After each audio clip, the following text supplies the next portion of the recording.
Hello everyone, my name is Ramboyong and I'm discussing online declaration for employees' daily health status company with mobile application.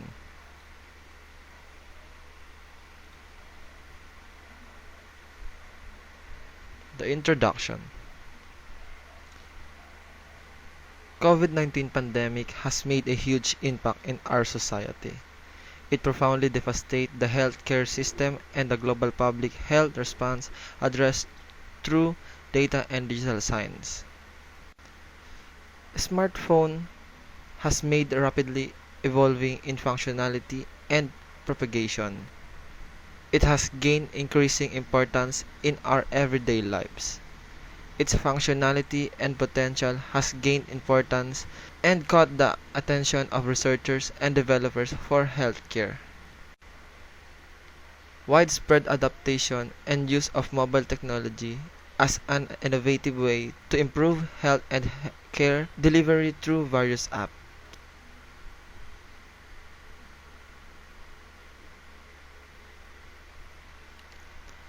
Background of the study. Mobile application is a type of application software designed to run on mobile device like smartphone or tablet. Medical application which can be easily downloaded onto mobile increase popularity among companies and other sectors. Health assessment and monitoring tools help people evaluate and submit their current health status in their comfort of their own homes. To avoid further community transmission, to determine whether they need to seek immediate health medical care. We believe health applications can be beneficial and even potential transmissional for health and healthcare. We believe that mobile application must be usable, valid, secured, and have a data privacy. Coming up with the idea of making a mobile application that would help a certain company to monitor their daily health status of their employees. Statement of the problem. This research aimed to find a solution to lessen the physical contact for easier health monitoring of each employee of a company, targeting the enhancement of their former process in filling out their daily health status through pen that may be risky and may contribute to the spread of virus, leading the company for a inaccurate and time-consuming contact tracing in case of a certain employee is manifesting the symptoms of COVID-19. Specific problems. How will you help the owners of the establishment monitor their employees? How will you update the health status of the employees to the company using the application? How will you know the total cases of a company? Objective of the study. The study aimed to develop a system for health monitoring to make use of a mobile application and web system for the company. A mobile application that can help the employees to facilitate entry and prevent employees from interacting with COVID-19 by using a single ballpen when entering the company. A web system for the company's management or nurses in imposing and facilitating the monitoring system for the health status of employees. Dito naman po yung mga sagot doon sa specific problems sa SOP po. So number 1, the system can help the establishment owners or the admins to monitor their employees' health status by monitoring their employees using a web-based system. Pangalawa, this application required the employees to fill up the form in the application where they need to indicate their health status before coming to the company. So number 3 naman po, using a graph for the company's COVID cases. Dito po nakalagay yung mga active cases, mga deceased, total cases, suspected, and probable cases. Scope of the limitation. This study focused on company online declaration for employees' daily health status on this pandemic. The system covered the information that is needed by the establishment involving the employee's health state. Along the process, The reports will be figured and updated dynamically for each transaction. Monitoring and recording of employees' health status would be accurate, fast, reliable using this system. The system covered the information that is needed by establishment that involve employees' health state.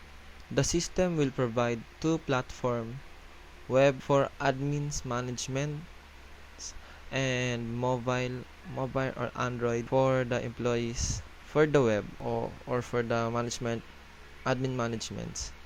The system could generate reports like health reports, transaction reports, and logs.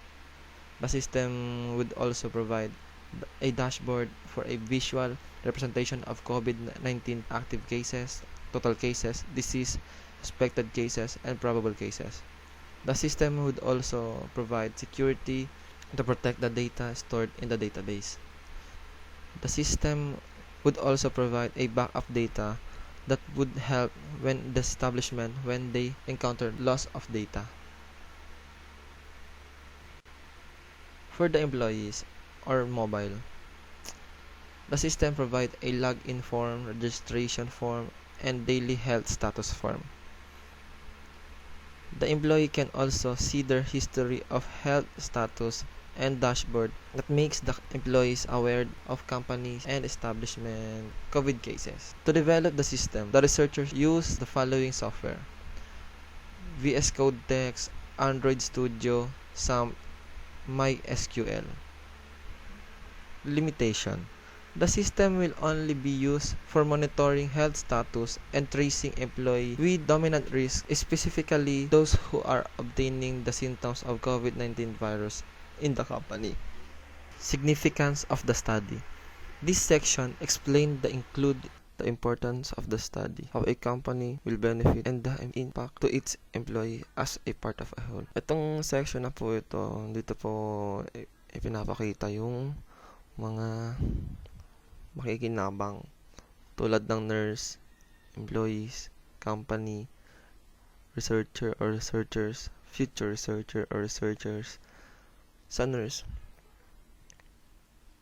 allowed to access the system to monitor the health status and able to update the employee through the system. Sa pangalawa naman po, employees or user, allowed to access the application to fill out his health status and be able to update it through the application. The company, the focus of the system is to monitor the health status of their employees. That is an essential part of the system for a company. Researcher or researcher, the study helps the researcher to improve their skills and ability in programming. Future researcher or researchers, the proposed study will benefit and help the future researchers by providing facts needed in the comparison of their study and building of idea. Chapter 2, Conceptual Framework. The study includes in this chapter helps in familiarizing the information and to visualize and conceptualize the output of the study. Review of related literature and the studies.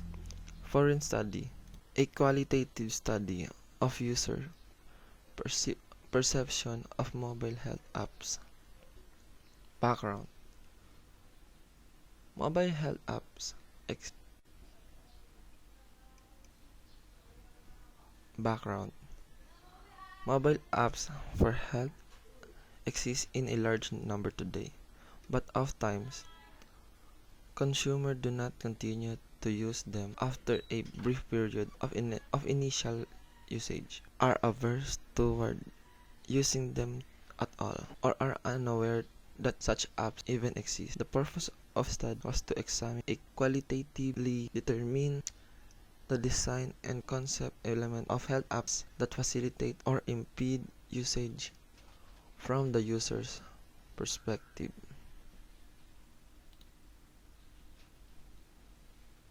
In 2014, 6 focus group and 5 individuals interview conducted in a Midwest region of the United States. with a mixing of 44 smartphone owners of various social economic status. The participants were asked about their general and health specific mobile app usage. They were they were then shown specific features of Explainer health app and prompted to discuss their perceptions. The, the focus group and the interviews were audio recorded, transcribed verbatim, and coded using a software in vivo. The result, inductive thematic analysis, was adapted to analyze the data, and the nine teams were identified barriers to adoption of results. Inductive thematic analysis was adapted to analyze the data of 9 teams. The data and 9 teams were identified. Barrier to adoption of mobile application, barriers to continue use the health application, motivators, information and personal guidance, tracking for awareness and progress, credibility, goal settings, reminders, sharing personal information. The teams were mapped of theoretic for interpretation of the results. Conclusions. This qualitative research with a diverse pool of participants extend previous research on challenge and opportunities of health apps. The findings provide researchers, app designers, and healthcare providers insight on how to develop and evaluate health apps from users' perspective. Local study from Philippine app developers fight COVID-19 with online innovation.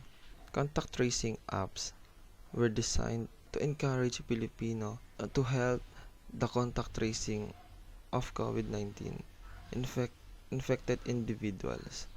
Bird Eye, developed by University of San Carlo or USC, faculty members and students.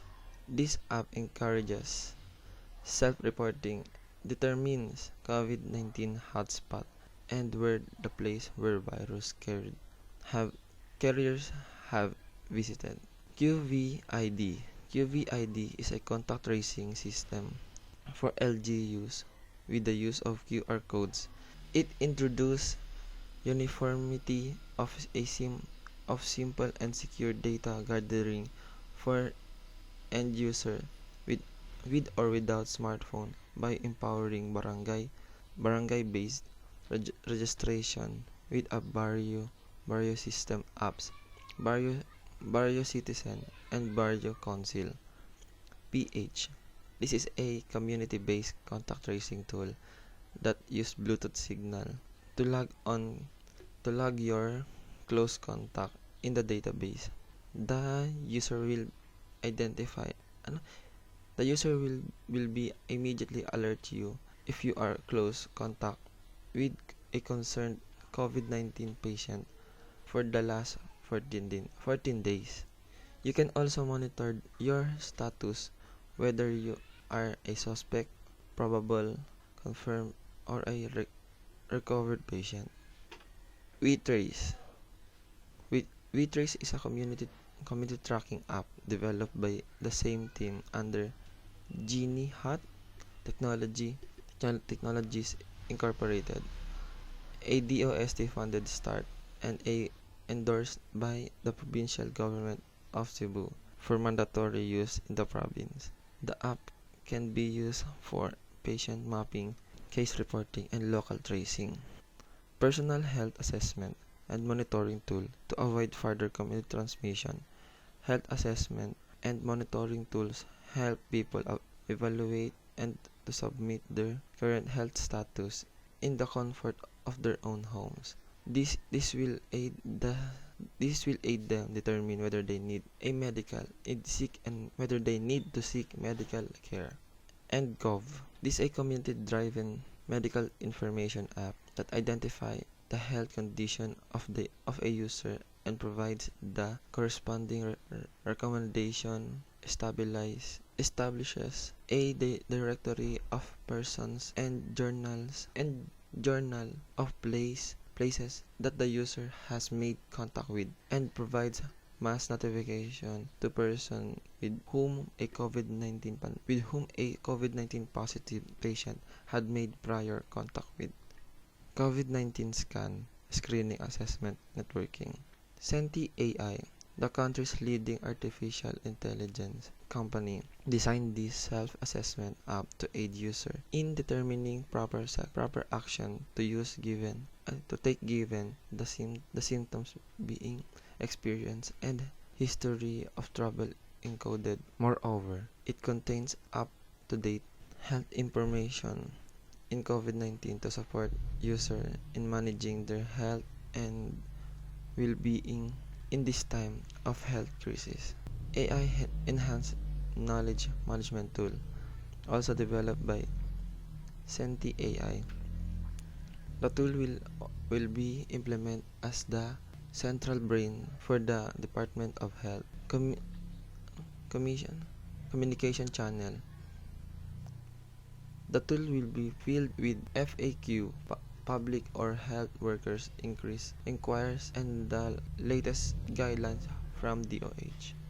Clear, Citizens Logistic and Early Assessment Reporting Tool.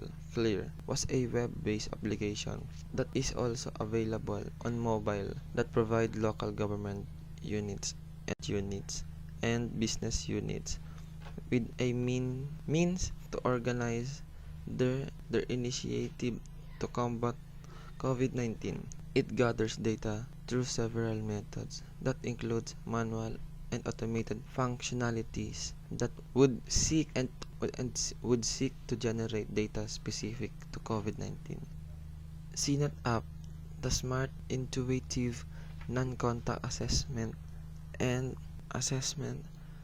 triaging app is a tool consisting of a plug-and-play thermal scanner, data log with device location, face recognition, and online monitoring system. COVID-19, developed by students from Technological Institute of the Philippines. The COVID-19 Barangay Tracker is a barangay and citywide tracker that can help a public identify the number of people infected with COVID-19 and the specific barangay where they are. Goods and supply delivery system were also developed to ensure steady supply of goods sold in local stores and accessed by communities.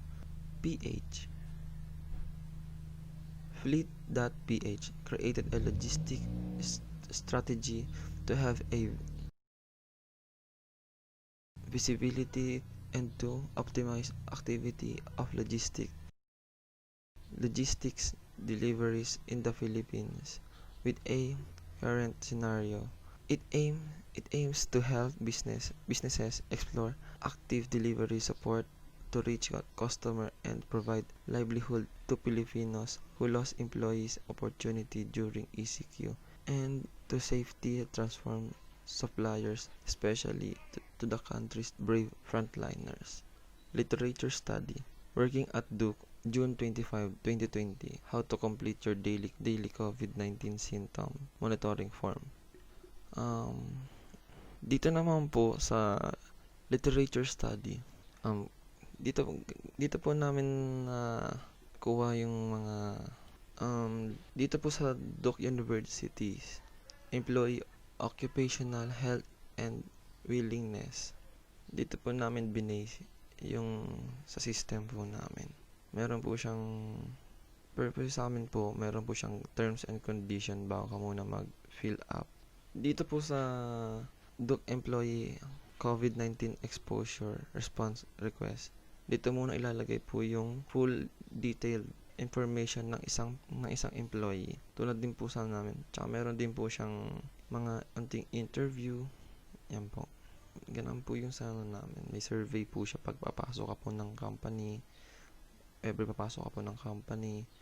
Tapos, may notification din po siya if mataas po yung mag-notif po siya sa HR namin kung mataas po yung lagnat ng isang pasyente or nag-high risk po siya. Conceptual model of the study. Dito po makikita po natin yung mga po namin. Tulad po sa input ng knowledge requirements, data administration, process, web development, information control, system flow. Sa software requirements naman po namin gumagawa kami ng Chrome, PHP, HTML, Laravel, MySQL, VS Code, SAM, and CMD. Sa hardware naman po, computer and mobile phone lang naman po. Sa process po, develop a mobile-based system with a mobile application that can health status through a health app for a safety and health of a company employee. Sa output dito po namin na po yung sa thesis title po namin na online declaration for employees daily health status company with mobile application. Sa definition of terms po dito po yung mga kung ano po yung mga ginamit po namin, mga ano po yung mga tulad po ng computer is a programmable electronic device designed to accept data, perform mga ganun po sir na mga dictionary na po. Chapter 3 Project Design User Conceptual Model of the Study. This study adapt the input process output model of the project development. The input requirements are classified as knowledge requirement, software requirement, and hardware requirements. The knowledge requirement consists the data administration, process, web development, information control, and system flows. Sa software requirements of the system includes Chrome, PHP, HTML, Laravel, MySQL, VS Code, SAM, and CMD. Sa hardware requirements naman po, computer and smartphone lang po. Process. The process section identifies the activity involved such as design and development of the web-based system with mobile application for employees' daily health status. The system undertake testing using actual data. Output. The output of the study is the online declaration for employees' daily health status company with mobile application, by which the performance is evaluated using appropriate instrument. Operational definition of terms. Sa operational definition of terms po, dito po yung mga words in case po hindi po alam ng mga magbabasa po yung terms po nila ko. Ba't po ito po yung inan namin. Ayan po. Chapter 3. Project design. Dito po makita po natin na show the use of case diagram for the user panel. The user was able to access only his or her own information, can have an overview of the website and history. Methodology. This chapter represents the project design, project development, operational, and testing procedure, as well as an evaluation procedure. The admin panel has the prerogative for user authentication. The system panel can add, create, update the information of the user.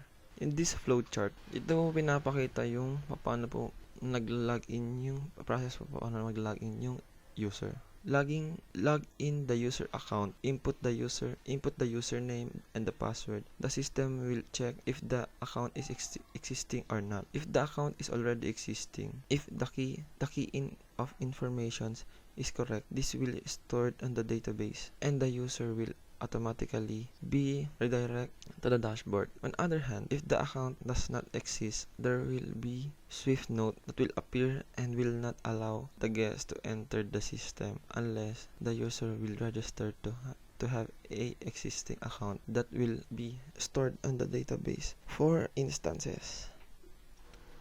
Dito na po sa susunod na flowchart. Flowchart model for administration or employee management. Upon input of users' information, the system will check the email address as well as its contact number. If there would be no existing or same as the input. The information will stored on the database. Flowchart for declaration. The system will check if the email address is already existing, then store it on the database. Sorry yung palang, thank you for everyone. Ito na po yung aming mobile app, then open it.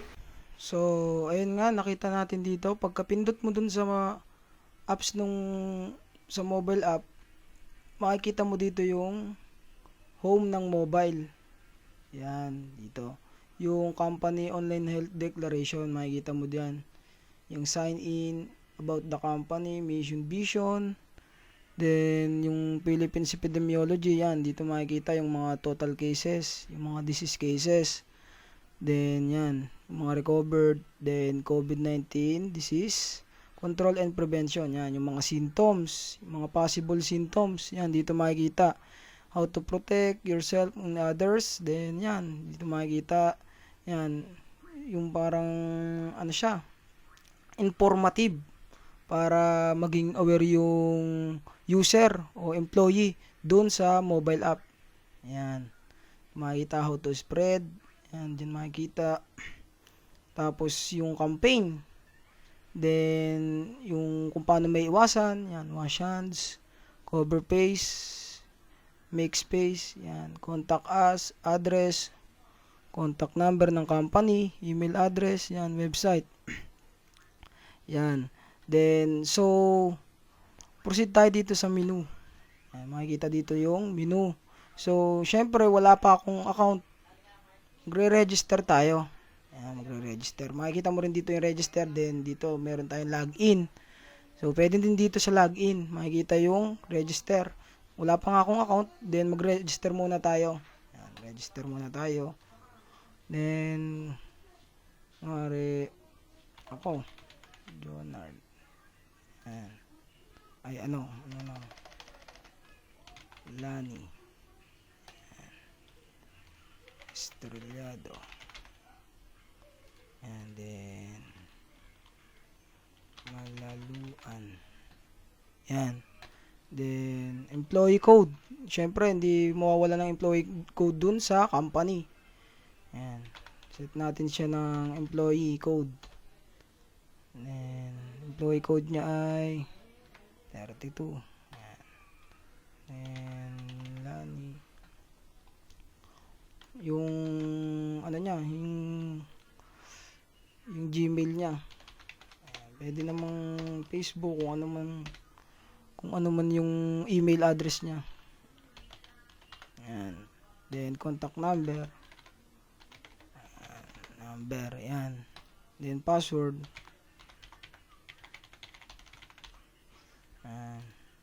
Then password.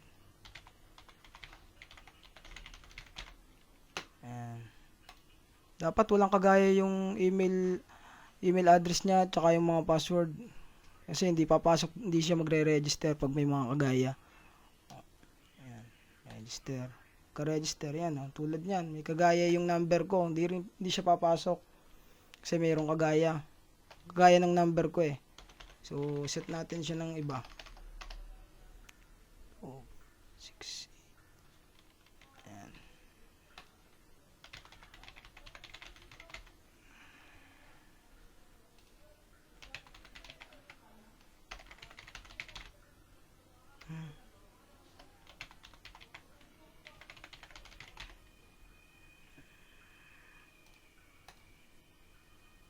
Mali yung password, syempre. May kagaya.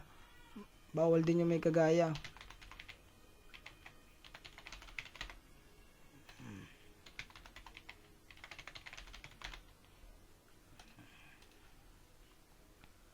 Yan. Then, mag-automatic siyang papasok, mga pag-register. Papasok dun sa mobile app natin.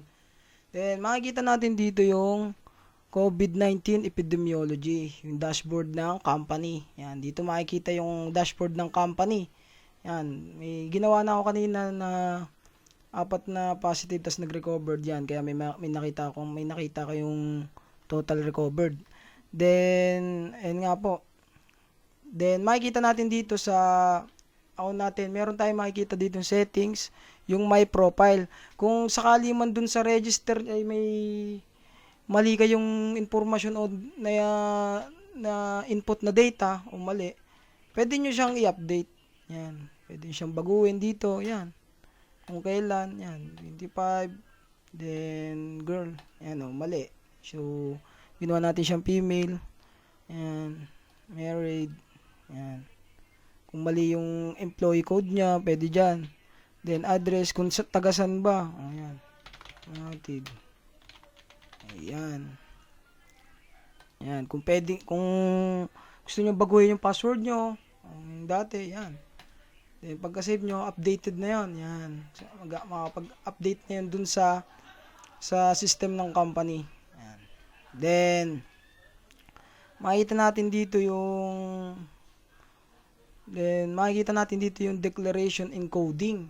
Yan. Makikita natin dito yung declaration encoding.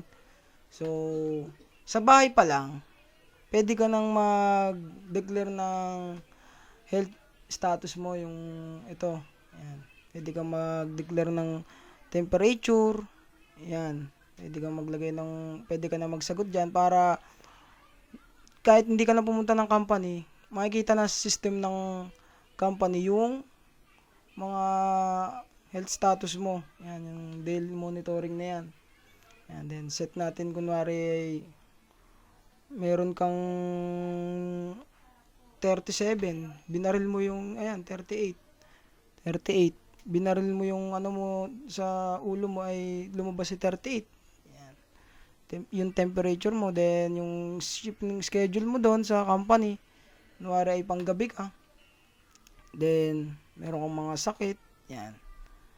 Ayan, then dito wala, ito may sakit ka, ayan, may sakit ka, ayan, may sakit. Ayan. Nararamdaman, ito naman yung personal list. Kung sino may mga kasama ka bang may niraramdaman dun sa ano mo, ayan, sa bahay nyo, or may ka-live-in kang frontliner, yan. Then dito yung declare above information. Kung ito naman, ito hindi siya makakapag-access pag wala kang check dito. Hindi siya makakapasok dun sa system ng company dahil pag hindi ka nag-check dito, ito kasi yung kung nagsasabi ka ba talaga ng totoo o baka nagloloko ka lang, kailangan ito parang katotohanan. Yan. Kailangan totoo yung sinasabi mo. Dahil pagka hindi ka nagsabi ng totoo, may possible na matanggal ka sa company o hindi ka tanggapin or maging suspendido ka. Yan, ganun. Kaya check. Yan. So, yes. Papasok na siya dun sa system ng company. Yan. Yan. Ito naman yung ating system ng for company. Yan. Yung system natin ng pang website. Then, makikita dito yung home. Yan. Tulad nung sa mobile, makikita nyo dito yan sa about name. Sa about company ng name. Yan. Philippine Epidemiology. Yan. Yung mga symptoms. Parang tulad din dun sa mobile app din. Yan. Diyan makikita sa home. COVID-19, contact. Yan. Meron din tayo ditong register. Siyempre. Yan. Meron din ditong register. Then, meron tayo ditong login. So, ilalogin natin dito yung account ng admin. Ayan. Kung sino man yung user. Ayan. Ayan. Tulad din sa mobile, meron din tayo ditong epidemiology. Ayan. Dito makikita yung sa epidemiology. Yung total recovered. Ayan. Yung ilan yung mga total cases dito sa company na to. Ayan. Yung sa dashboard. Yan. Then, employee management. Yan. Sa employee management naman, yung sinagutan natin kanina sa register, dito natin nakita yon. Yan, doon sa mobile. Yan, ito. Yan. Ito yung sinagutan natin doon sa mobile. Nakita na natin dito. Meron din ditong update kung may malingang information doon sa ano mo. Yan, pwede mong i-update dyan. Yan, then set na, yan, employee. Pwede, kung ano yung access niya. Ayan. Then, meron tayong din delete. Ayan. Tapos, emergency hotlines. Yan. Dito naman sa emergency hotline, kung ano yung mga, pwede ka mag-create ng mga, yung kung saan malapit yung mga, yung mga, kunwari, sa police din, barangay, yan.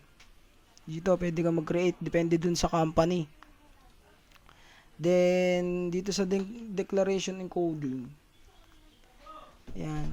Pag wala kang, kunwari, sabihin natin wala kang internet sa bahay or wala kang mobile o wala kang access dun sa kundi lang pumunta lang ng company.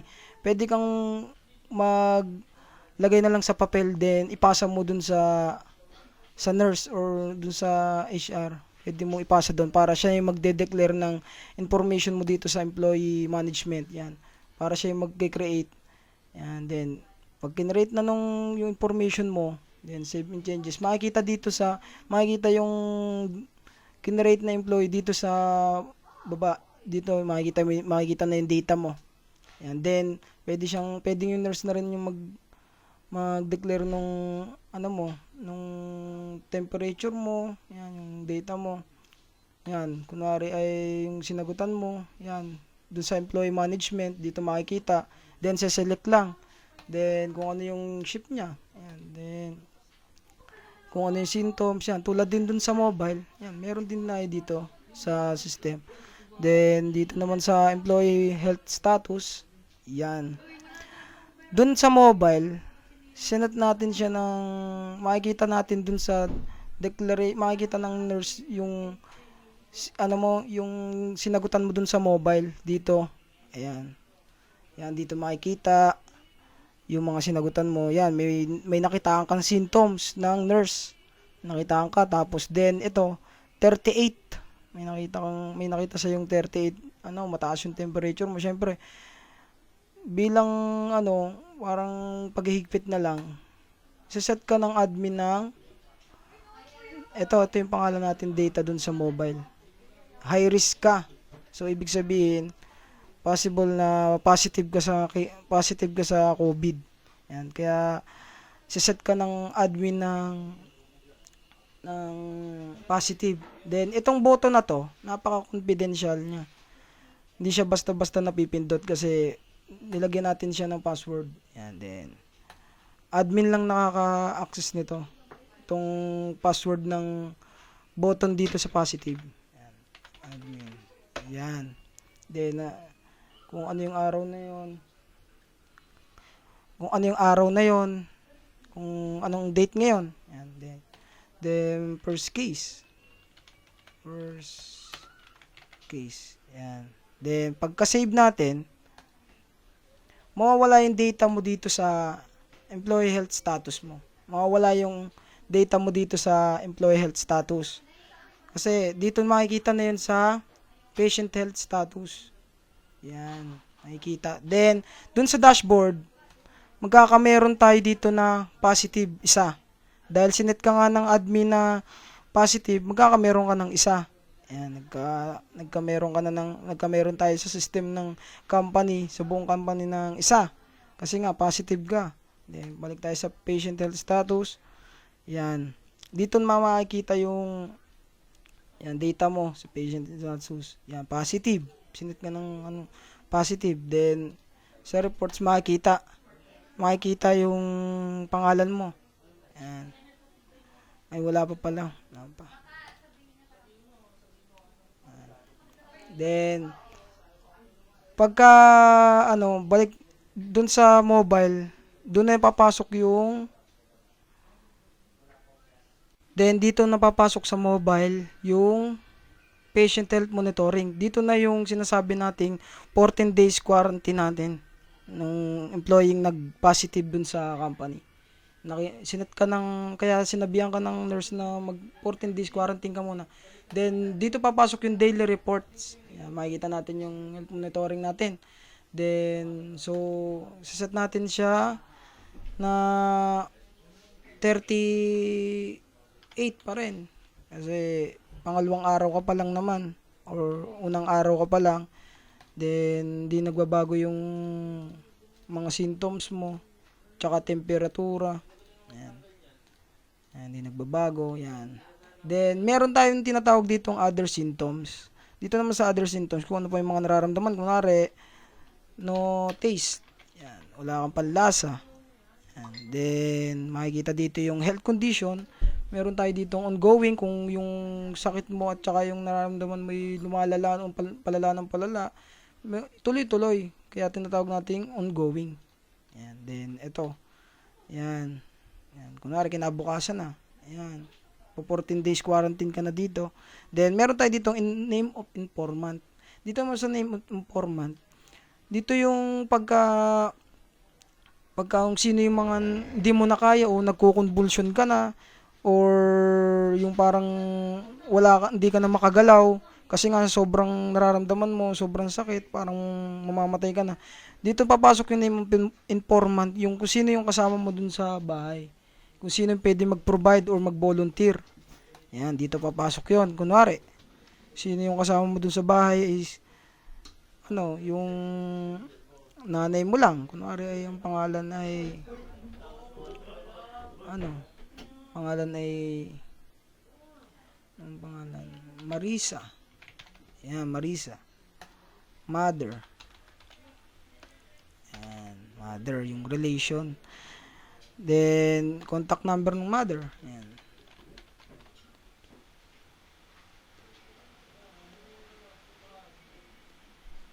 Yan. Then, yun nga. Kailangan mo i-checkan to. Then, declare health status na. Then, magsasave na yun dun sa system. Yan. Yan. Yan. Then, dun sa patient monitoring, dito makikita yung daily reports dun kung pangalawang araw mo na, 'di ba? Yan, dito makikita yung unang araw. Yan. Diyan makikita 'yon.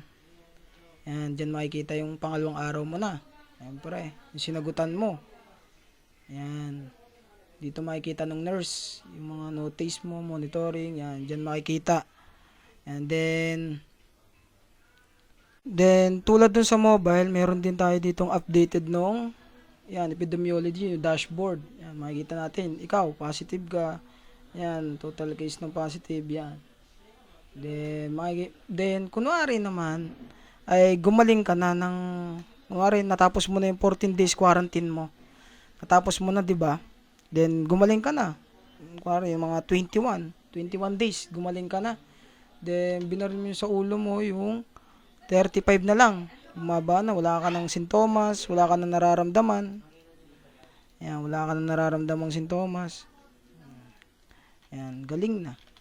Galing na. Yan. Siset natin siya dito ng recovered. Yan, recovered ka na eh. Magagaling ka na ng mga, 14 days, natapos mo na. Then, ikaw na. Kung ano yung pangalan ng mo. Then, self.